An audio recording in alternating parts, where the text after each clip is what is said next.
И утре ќе продолжи хаосот со автобускиот превоз за скопјани. Цела недела приватните автобуси не возат, а се уште не исклучија договор со ЈСП за исплата на долг од над 1,5 милиони евра, кој што ги спречува превозниците да ги пуштат автобусите да возат. Граѓаните се приморани да ги користат само автобусите на ЈСП, кои ги заменуваат приватните, но не се редовни во нивната траса, па создаваат гужви во сообраќајот, а според првиот човек на синдикатот не се доволни.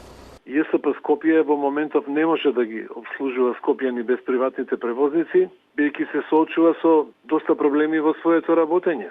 Со недостаток на возен кадар, на извршители, со недостаток на нафта и резервни делови. На повеќе линии нема да бидат вклучени сите автобуси како што беа до сега, например, ако на двојка имало 15 служби во шпицевите, сега ќе бидат 10 за да се покрие недостатокот на линии на приватните превозници.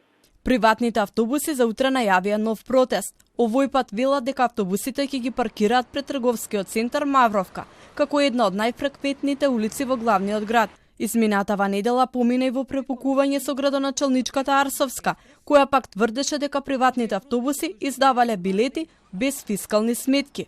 Но директорот на приватниот превозник Слобода Превоз, Ленин Јовановски, контра Арсовска, со лично видео прикажува дека автобусите на ЈСП, кои се под капа на градот, се тие кои не издаваат фискални. Фискални сметки нема.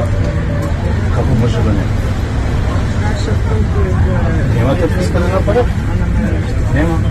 Телма уште вчера побара одговори од ЈСП за овој потек на Јовановски и дали ова предпријатие издава билети без фискални сметки, но до објавување на овој прилог не добивме одговор. Во меѓувреме, во јавноста излегува информации дека утре дел од автобусите на ЈСП нема да може да возат затоа што немале нафта, но од предпријатието остро демантира.